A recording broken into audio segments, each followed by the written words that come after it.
Hello, hello. Bl'Artagnan here with Forbidden Mesa Boss Rush. Lufania? Very hard? I don't know. They call it one thing, but anyway. You know what it is. We're doing the hard thing here. Bringing a team of Terra, Sabin, and Garland. We're doing a hipster run, meaning my own personal spin on this. We're going to be using no synergy and none of the 6 most popular characters on DissidiaInfo, which off the top of my head include Core and Gladio and I think Bart's? I forget. But point being, we're going to be trying to use some slightly less prominent units for this fight. Doesn't mean they're not good in this fight, just not as represented. Opening up with Bart's burst phase, Garland burst phase here, excuse me, because we're going to be doing some Terra shenanigans, and she loves having a burst phase, or burst effect, to just kind of go crazy under.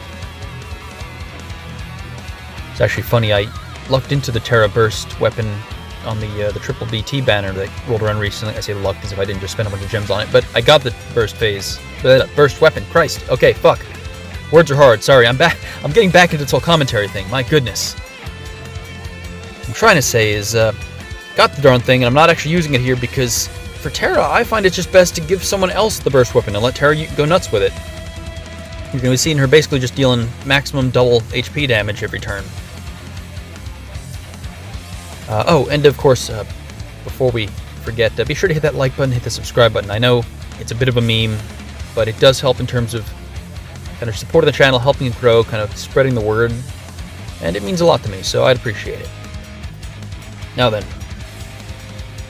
this fight, I'm not usually a huge fan of Boss Rush just because it takes so long, but this one wasn't as bad as I felt, as I was worried it was going to be, Especially since a lot of people were expecting Setzer to be kind of the savior of this fight, and he's not here, but turns out we have plenty of ways to get around the high defense mechanics that we've been seeing a lot of lately. The devs have really been kind of relying on this high defense thing, mostly I think just to sell a bunch of characters recently who have had defense down as their gimmick. Cypher, Gladio, Sabin, or not Gladio himself, but Sabin for his Lost Chapter.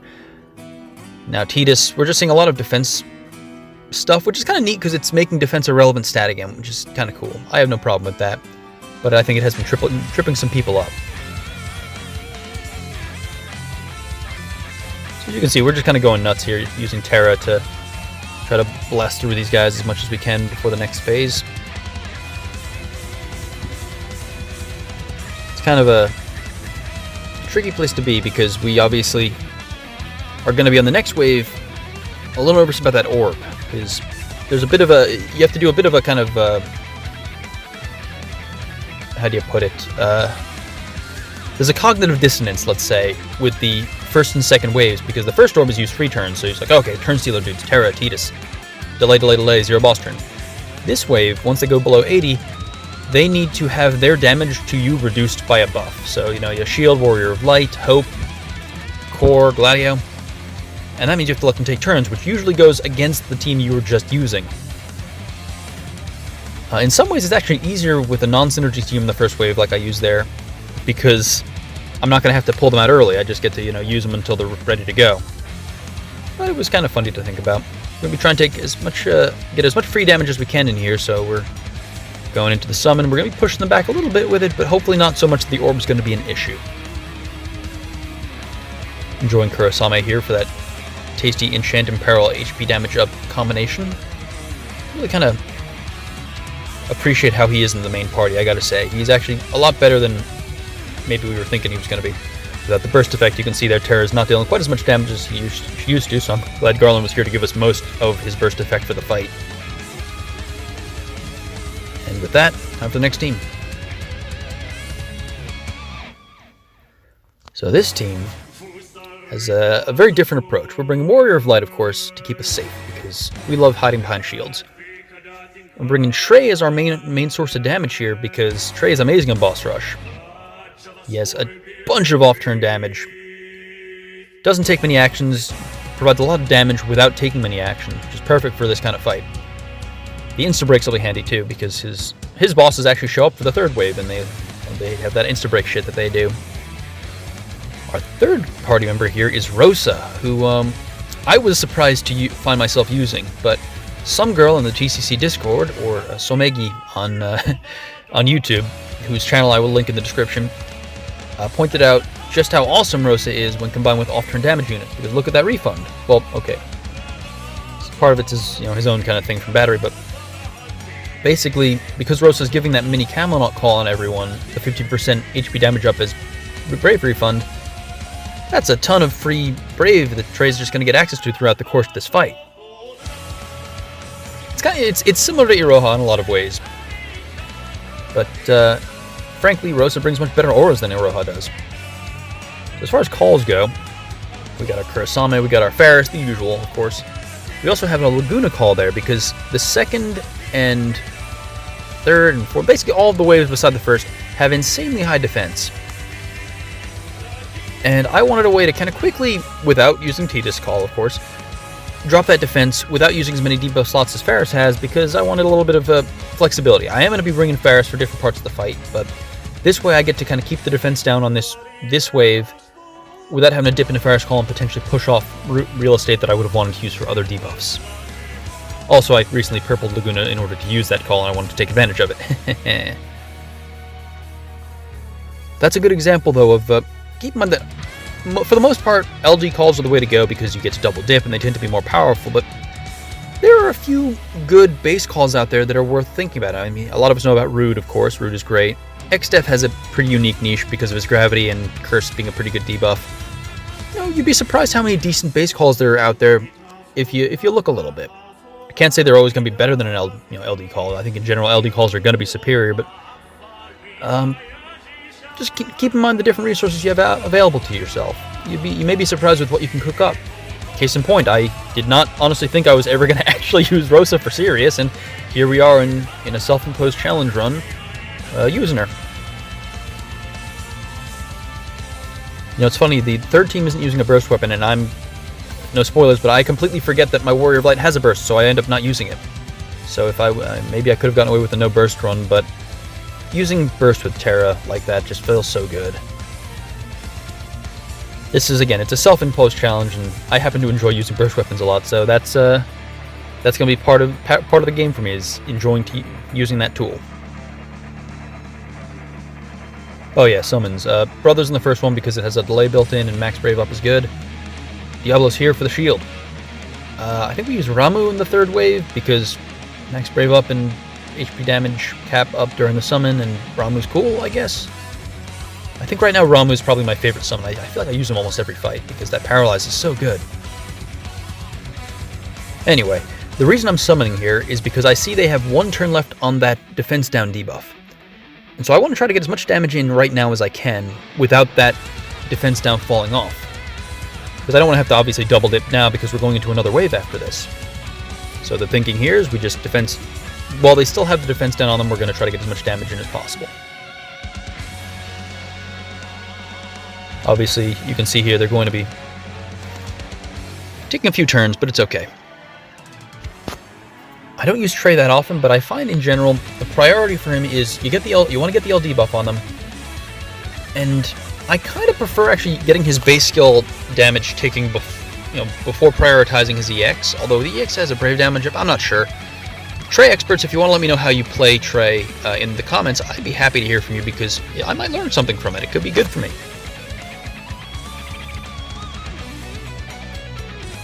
As you can see, fight's just about done. There we go. Rosa cleaning it up. Now these guys, these jerks, these assholes. Gonna get some enchant on there. Trey very slow, so really enjoys a call like Kurasame's, which enchants the party for a few turns, because that's a long time for him to just kind of sit there and be an enchanter.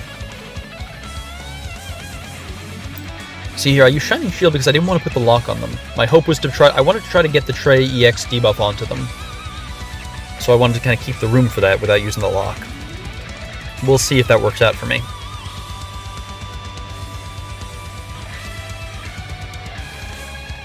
So these guys are just going to be taking a shit ton of turns. A lot of turns. My god, turns upon turns. Firewall doing tons of damage without having to tick up the turn count, which is fantastic. I think Trey's going to be coming back with Yuna, I want to say, and I have a feeling he's going to continue to just be a really handy utility character. Not in the sense that, when I say utility, we usually mean stuff like, oh, he brings delays or insta-break, and Trey does bring insta-breaks. In this case, I mean like he'll be a handy tool to have in your toolbox because they're going to be enemy phase fights where he just does absurd damage, or maybe you're trying to do a no-burst challenge run or something, and he just pumps out so much damage on a team built around him that you don't need a burst. And of course, again, he does have instant break and like 45% brave damage up from his debuffs, so good unit. Definitely a unit worth picking up if alongside the chase for Yuna. If you happen to get him, I think you'll be happy. Obviously, I'd say if you're chasing a unit on that banner, Yuna's probably the one to go for, but anyway, I'm getting ahead of myself. You don't live in the future. Macnol of DissidiaInfo would be very disappointed with me if you heard that I was doing that. So I'm going to go ahead and drop that Grand Delta here because those guys were...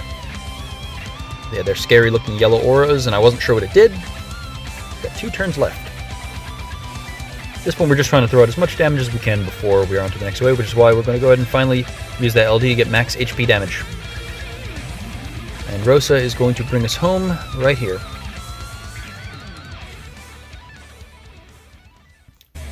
Third party time. 3 of my favorite characters lately to use. We have Strago, Sabin, and Queen. Shoutouts to Inkwelder for getting me on the Sabin train. My goodness, this guy is a blast to play. I already knew Strago was a blast to play, and Queen also is... Queen's like kind of quietly being kind of overpowered in the corner there. Her auras are tremendous. And her damage, in most cases, with her EX is also quite good. You're going to see in this fight, I don't really use it because the defense situation is a little bit untenable. But we're going to go ahead and try to no-boss turn these guys before we get into that Were-Tiger phase. Going to be using them Razor Gales. Going to be using the Quasars, dealing them max damage. Well, it's not max damage here, but in case you haven't seen already, Strago does insane things in triple enemy fights, and we have 2 of them back-to-back here.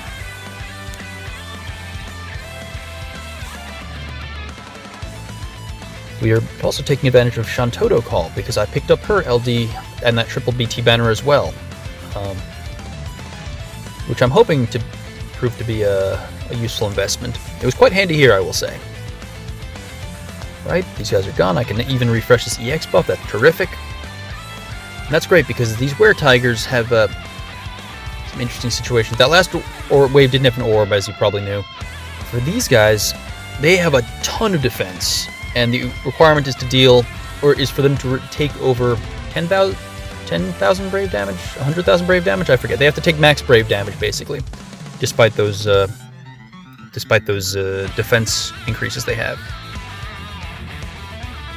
So we're going to use a combination of Faris Call and Kurasami Call and the Shantoto Call, which provides 100% defense down. Her base call provides 40% for the first wave, and now we're using 100% here. It's good stuff. It also has a Pocket Paralyze, which is great in the event that we fail to keep these guys off us. So you're going to watch with Queen, you're going to see us actually straight up never touch her EX here because it would do 1s, and we don't have that kind of time. Strago dealing good damage despite them being still pretty defensive at this point. Luckily our debuffs are letting us hit for more than 1, but not by much. Since the orb was maxed, I used Aura Cannon there because I think it does more damage in total with the splash and stuff than Razor Gale would have. Want to see something cool? Sabin launches are so satisfying, my god. That didn't battery nearly as much as I thought it would. I guess it's based on damage dealt. Go ahead and Saber Soul and hope it breaks. God bless Strago. Not much damage, but it's okay. Okay, no greedy Aura Cannon there. I love that Strago has this kind of zero boss turn utility with his LD. I really enjoy that LD. There we go, and there's another Sabin launch. We're feeling good about it. So we're using skill 1 there because the battery's based on Embrave, so we can get a battery without actually dealing damage. Whatever. Another free Quasar. Strago, your damage there is not looking as good as it usually does. That defense is really impressive. Well, no, it's not in this case, it's not the defense. Quasar ignores defense. What am I talking about? It's not defense. The issue there is actually that Strago just actually has low potency, and so having no Enchanter and only Queen's auras, good as they are, means he's just not quite able to hit as hard as he normally does. But it's okay. He's still putting in the work. Another battery up. Going to Hope and Pray and Quasar. That's 1 more down. We have 1 Tiger left. And he is paralyzed. Thanks, Shantoto.